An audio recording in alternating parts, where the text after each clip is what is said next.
Well, hello there, all you absolutely magnificent people, and welcome back to another episode of An Ecologist Plays, where we talk about nature while playing games.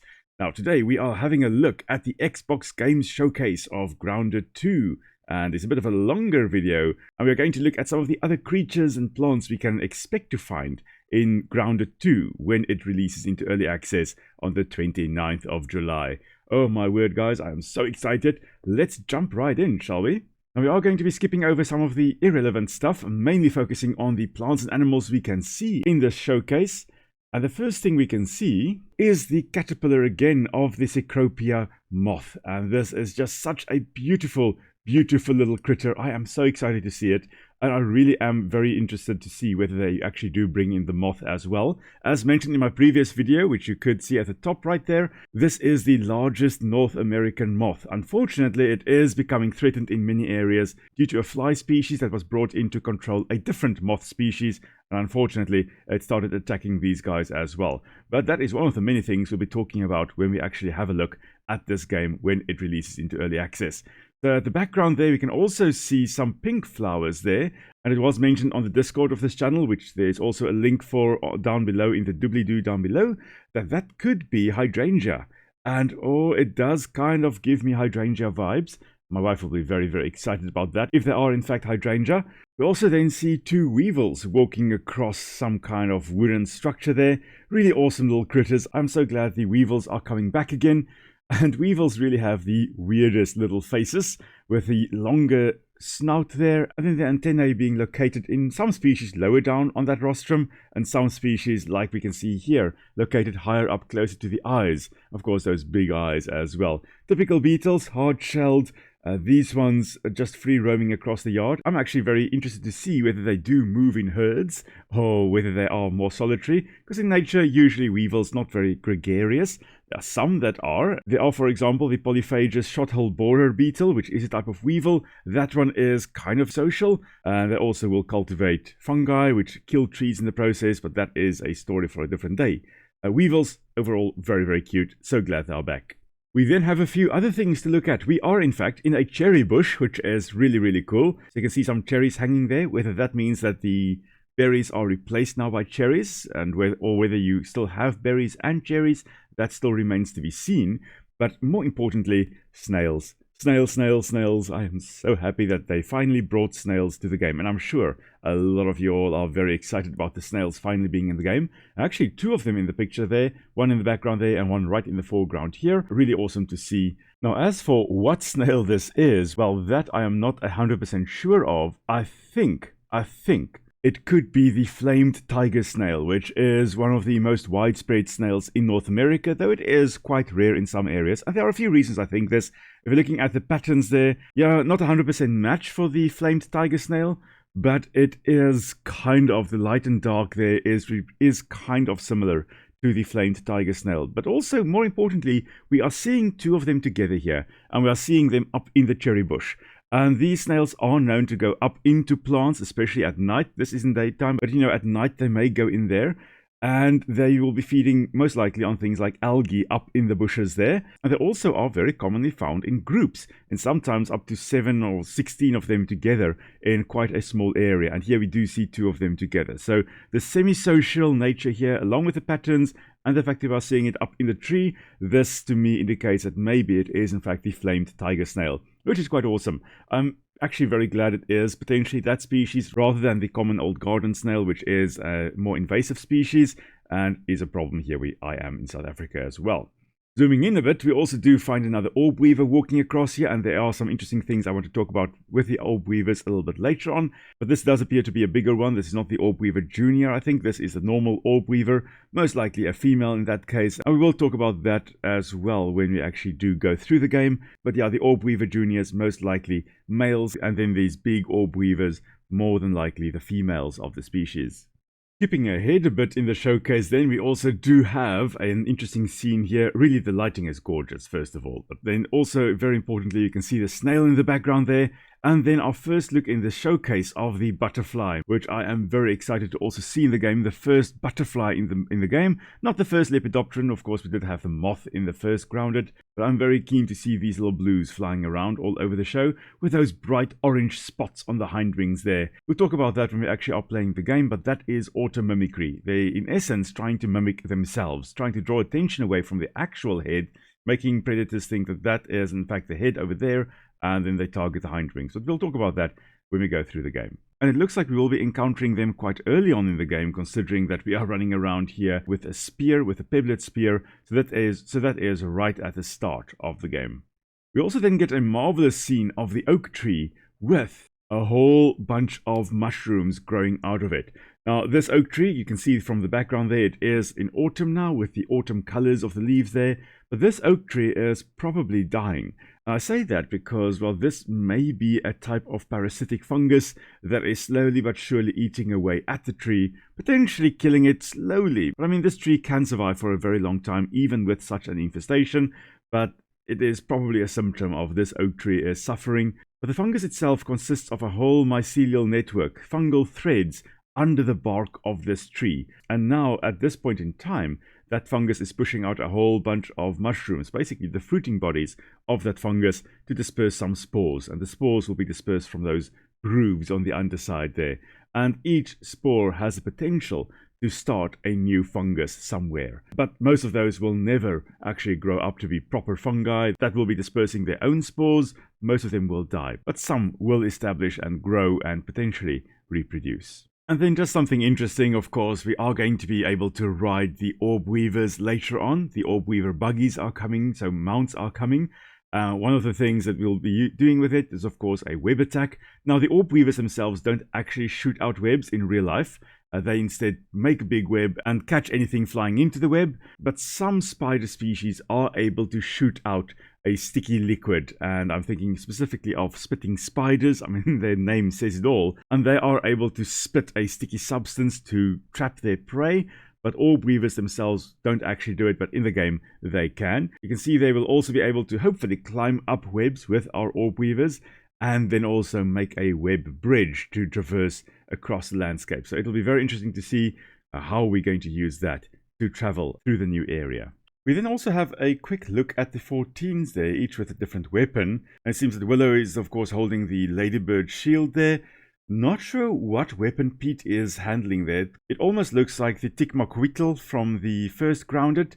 And of course, then Hoops is shooting there with the Orb Weaver bow. And I'm again not sure what Maxwell is handling there. But that looks almost like a katana or a longsword made out of the spicy cha-cha candy. So maybe this means that ticks are in fact coming back. Who knows? We'll find out soon. Now, for me, interesting plants that we can see in the background here with Willow. We can see the purple flowers there. Those, I believe, are hosta or plantain lilies. We had them, of course, in the flower bed in the first Grounded as well. And then a little bit later in the trailer, it looks again like some kind of flower bed in the background there. Most likely a whole bunch of bees and similar pollinating insects occurring there. Maybe we'll have wasps making a return as well. They definitely will be hanging around there if they are coming to Grounded 2. And then maybe even mosquitoes, because remember, mosquitoes are mostly nectar feeding. Only the females will drink blood, and even then only if there are eggs developing in their bodies that they need the iron and stuff for. So mostly they are nectivorous, and they would definitely be hanging around the flower bed. And of course, something else I am super excited about, the fireflies making a return again to Grounded 2, where we will again be able to see them flying around at night. Of course, that is just the male. Not sure whether they are going to introduce the females, which are not airborne. Only males are able to fly. Females very much look like larvae of fireflies, little glowworms walking around all over the place. But the males are flying around, and they are flying around, flashing their bums to attract a female. So hopefully we will see some glowworms as well. Oh, that will be absolutely amazing. If not, I am still very excited about the fireflies we'll be able to see. Because fireflies, that green glow they've got in the back there, that light is produced through a chemical reaction. And we'll talk about luciferin and luciferase and all the things involved with that, of course, when we actually do the playthrough and encounter our fireflies. Oh, they're so exciting. Oh, they're so cool. I love them. And there you can see the bright green glow of that firefly, trying to draw a female's attention. And then when she flashes, he will go to her. And, you know, it is on.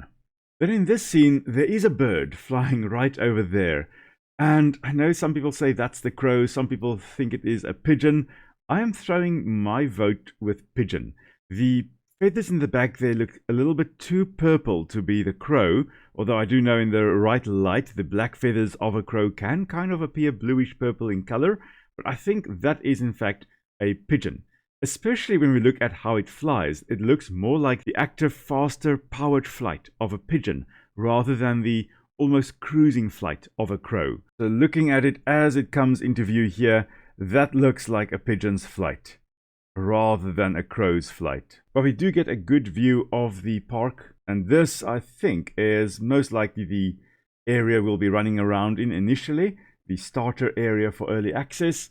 So we've got a picnic table on the left there, we've got some flowers, those are the flowers that could be hydrangea, could be something else.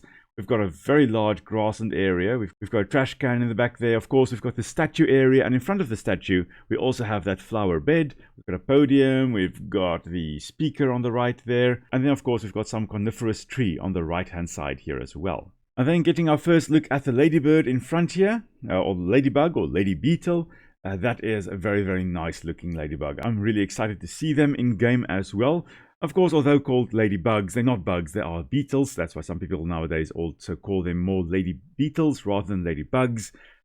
Either way, it's awesome. Loving the fact that they are in the game again. And yeah, let's hope that they are not quite as aggressive as the ladybirds in the upper yard of the first grounded. And then we've got the pamphlets showing the map of Brook Hollow Community Park. And the way it is positioned makes me think that maybe what we can see here is the area that we'll be able to explore in early access. And then there will be another area, an open wetland area or pond area on the right that we haven't got access to yet. But of course, as early access continues, we'll be given more and more areas to explore. And then again, getting a look at the mantis up here on the speaker.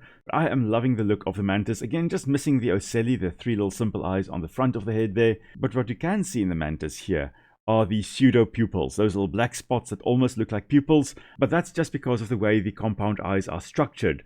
And basically there where the pupil is, light is going in and not coming out again, and it always looks as though they have a pupil following you, but that is just the way light enters and exits the eye, or doesn't exit the eye. But of course, as we are moving to the left here, you can see the little pupils in essence following us. Really an awesome creature. I love the fact that we've got mantis in the game again. And then a good look at the frozen area, the ice cream cart that has tipped over. So this happened shortly before we were shrunk, or maybe just after we were shrunk. So it's not like this is a cold biome that has been frosted over for months. And that to me is why we can still have scorpions in it. And some other cold-blooded creatures as well, which normally wouldn't survive in the cold wasteland of this frozen area, at least not for long. Now interesting, we have got armor being worn by one of the teens over here. Now, initially, I thought maybe that is like a black mite that we are fighting, or maybe we can dye the red mites black in color. I'm wondering whether that isn't perhaps tarantula. Maybe that is tarantula armor, because tarantulas are very hairy spiders. That's one of the main characteristics. When you think of tarantulas, you're maybe thinking big and hairy and, oh, heebie-jeebies. But I think that may be tarantula armor that we are going to get. Because, spoiler alert, there is a tarantula, there's a mutation you can get for defeating the tarantula. And of course, there would be an armor associated with that. So maybe this is tarantula armor right over there. Of course, you need to be dressed appropriately for the cold biome, and I think tarantula armor would be a great way to do that. And there we have a scorpion. And some more scorpions, one in front here and one in the back there, being dismembered, it seems almost. And scorpions, yes, they generally don't do very well in extremely cold areas, but this is most likely the northern scorpion, which is the most northerly occurring scorpion in the world, and it occurs all the way up to Canada. So this species could survive in the cold, and apparently scorpions, at least this species, can kind of be frozen and then thawed and carry on surviving. So no, they probably wouldn't be this active while they are in the cold, but they would be able to survive it. And then as soon as it gets warmer again, they can start sunning themselves, heating up, and then start scurrying about a bit. And again, getting a good look at the scorpion here. Really loving the fact that they're not just smooth skinned, they have got a whole bunch of little hairs sticking out all over them. And those hairs would help them pick up movement as something moves around and air currents are disturbed. They can pick up little small vibrations in the air. But more importantly, that stinger, and of course the pincers in front there. You will see a little bit later on, if they do sting you, you do have venom coursing through your veins. So that is something to look forward to. And of course, what we also saw previously, the cockroach coming to Grounded 2, big ones and small ones. Now I think this cockroach is the common cockroach, also known as the American cockroach, but despite being called the American cockroach, they are invasive in North America. They actually come from most likely Northern Africa and the Arabian Peninsula, and they are introduced in a wide range of areas, including North America. So this is one creature I will not feel bad killing, because they are invasive, and I'm not a very big fan of invasive species. Very well done, I must say. Really very, very well done. And I suspect they are going to be quite terrifying to actually face, because you can see the size of this thing. It is big. It is also one of the biggest cockroach species, so not something to take lightly. And then a very interesting comparison. The wolf spider of Grounded 1, you see walking along here, with the wolf spider of Grounded 2, and I love this change. Not just the fact that it is extremely hairy, because wolf spiders are also quite hairy, but notice the eye arrangement. Wolf spiders have very characteristic eyes. 2 big ones in front, 4 smaller ones below that, and then 2 medium-sized ones kind of behind the big eyes. And that's exactly what we're getting with the Grounded 2 wolf spider. The Grounded 1 wolf spider, on the other hand, had the 2 big eyes, yes, but then it had 2 smaller eyes below it, and then 2 sets of smaller / medium-sized eyes on either side of the big forward-facing eyes. And this eye arrangement is closer to the Tenidae family, the wandering spiders, than to the Lycosidae family, the wolf spiders. Not quite, but closer to wandering spider eye arrangement than wolf spiders. So changing from this to this is, to me, quite nice. Really, really awesome. We're also getting the orb weavers opening their chelicerae more correctly. Their mouth parts are now opening to the sides rather than them just slamming down on you. I'm not 100% sure how they used to do it, but this opening up to the sides is how you would expect the Araneomorphae, the typical spiders, to have their mouth parts move. So that is really nice to see. Oh, love it. And then, of course, having another good look at the mantis here with the raptorial forelimbs there, the grasping forelimbs there in front, and then the 2 sets of walking legs in the back there, with the flattened areas there to kind of mimic leaves. This is probably going to be a more challenging fight. I mean, it's big. This is still a young one. Whether that means we're going to get the adult, that remains to be seen. But this is just awesome to see. Another cockroach here. Pretty sure this is the American cockroach, or the common cockroach, and it looks like there already have been 3 young ones killed here, here, and here. So mummy and the 3 babies. Then quickly having a look at the stink bug, again with the more humanoid mouth there, rather than the actual sucking mouth parts that they would have. Yeah, that's my one problem. I would have loved to actually see them with a sucking mouth part, although it almost looks as though there, the sucking mouth part is present. It just also has another mouth in the front there. But being a typical bug, the stink bugs would be drinking the sap of plants that they are living on, and they would use their sucking mouth parts to do that. Beetles, on the other hand, have more chewing mouth parts, but even they don't have, humanoid mouths. Then we also see an orb weaver marching forward with a web spun between its legs there. That is something we would rather see with something like the net casting spider, which is an actual spider we do have. Occurs in many areas around the world, mostly around the tropics, but they will be hanging upside down when they spin their web like that and then use it to snag unsuspecting prey walking below them. Orb weavers, on the other hand, not able to spin webs like this between their legs to catch their prey or to block attacks like it is probably doing here. But we can see we can break through it with a nice powerful attack there. We also have a red soldier ant again, of course, as well, and then a charging ladybug. And in the back there you can see a dead mantis as well. One that has been slain, a living mantis coming at us here. And also, right over there, we have a grub moving below the surface. So grubs definitely confirmed. The grubs being the larvae of beetles. So whether that means we're going to get something like the black ox beetle, or maybe the June bug coming in, or maybe just some kind of fruit chafer coming in, some kind of big beetle. well, that will most likely be the adult form of the grubs that we actually dig out in the park here. And of course, having another good look at the northern scorpion here, they would be using their pincers to grab onto prey, and then once they have immobilized the prey with their pincers, they would be injecting them with a nice venomous sting. But I'm not sure whether that is exactly how things are working here. I think they're just pinching and stinging us. They're not going to grab us and then immobilize us and sting us. Speaking of venomous sting, you can see there a bit of a green tinge to the screen, to the corners there, indicating that, yeah, the scorpion does in fact have a venomous sting. Now, whether the game sees that as venom or poison, that remains to be seen. Technically, it will be venom because it is injected into the prey. Scorpions like this, however, mostly active at night rather than the daytime because, while they are vulnerable during the day, predators can spot them very easily. They don't want to be taken out by the diurnal or the day-active predators, so instead they come out at night. And usually also only if it isn't a full moon. If it's full moon, they don't come out.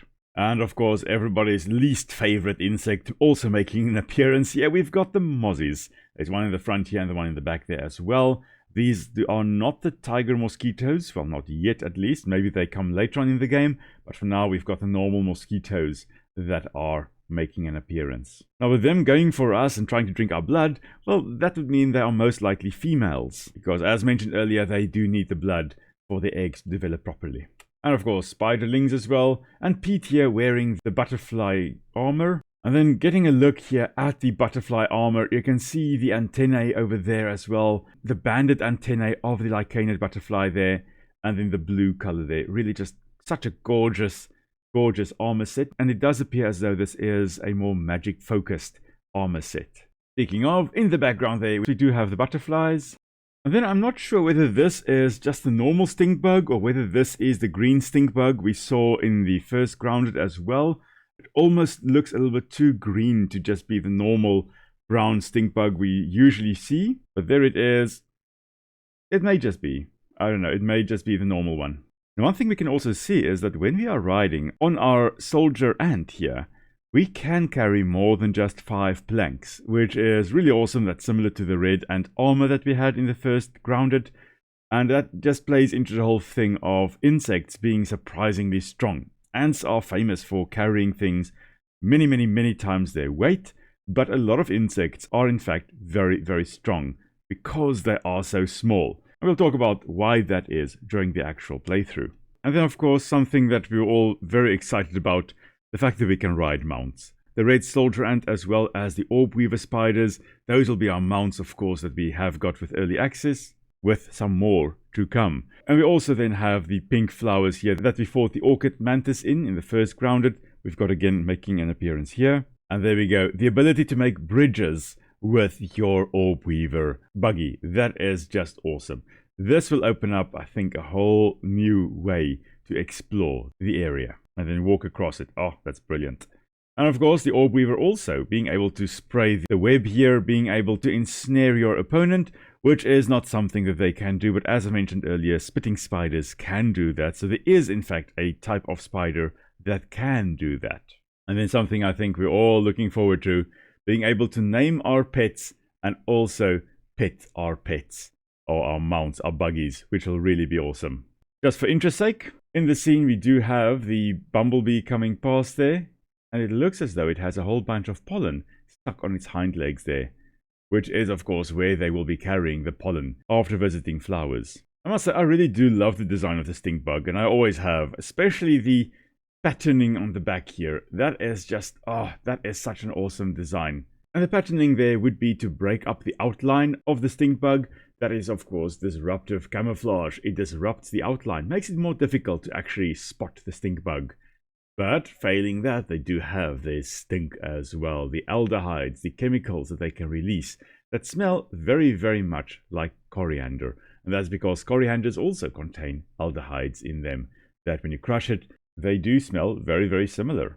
And then one of the things that I'm super glad are actually returning, the bombardier beetle. Really awesome beetles, known for mixing 2 chemicals together to create an exothermic reaction, or a reaction that releases heat, and in the process then they shoot a boiling hot liquid from their butts, which, I mean, what's not to love about that? Now from the clip, I'm not sure whether they fixed something that bugged me, pardon the pun, from the first grounded, which is that when the bombardier beetle actually shot its stuff at you, it shot it over its head. But in real life, they actually tuck the abdomen under their body and then shoot it between their front legs. Whereas in Grounded, it shot it over its own head, which it doesn't do in real life. And in this clip, I'm not sure whether that is the case or not, because it is killed just before it is about to shoot. Some more traversal and fighting with the buggies.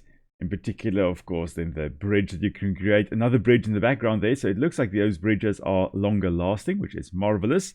And the orb weaver also able to do a roar that then stuns some of your prey animals, which will be quite nice to have as well. In this scene, you can see them climbing with their buggies. They're climbing the rope there. And you can also see in the background there the flowers that I thought were hydrangeas, but I don't think they are. But what they are, I honestly don't know. This is not a flower I'm very familiar with. I'll have to have a look and try to figure out at least what it actually is. One last little creature we can actually see in this showcase is a gnat right over there. Just kind of minding its own business in the background there. Now, gnats like these are basically just little flies, little dipterans, and it could be that this is a type of fungus gnat, but I'm not 100% sure. I'll be honest, gnats are not really one of the groups that I have studied in depth in my time. But if it is a fungus gnat, what it means is that the young ones, the larvae, will be in the soil somewhere, and then the adult is buzzing around a bit. And of course, as was shown in the intro of the trailer, we did get an aerial shot of Brook Hollow Park. And we are most likely going to be running around in this area for now. But there is a big pond area over there. There's a bit of a shallower pond area over here. Maybe that means we are getting pond skaters, especially since they were scrapped for the first one. Maybe we are getting leeches. Who knows what we are getting? Trudy is most likely not making an appearance unless Tully released her into the wild, which he shouldn't have. He should not have done that. But we are probably going to get a few very interesting water creatures. Maybe dragonflies, or fingers crossed for dragonflies. And from what I can see, we've got the statue area over there. We've got the Billy Hog stand over there. And we've got the ice cream cart that has fallen over there. And this area looks like it could be about the size of the backyard we had in the first Grounded. And that is it for the creatures we could see in the showcase there. I am really keen to see what else they bring into the game, and so excited to actually start playing this game on the 29th of July when it comes out. And then shortly thereafter, I'll start bringing out episodes as well. So if you haven't yet, please subscribe to the channel. Really marvelous to welcome everybody to the Ecology Squad. And let me know in the comments what you are most excited to see in Grounded 2 and what you really hope they add to the game. And then, of course, right at the top there is the first video of my playlist when I played Grounded as well. So check that out for a bit more of an educational playthrough as well. And until next time, everybody, stay safe. I'll see you all soon. Cheers!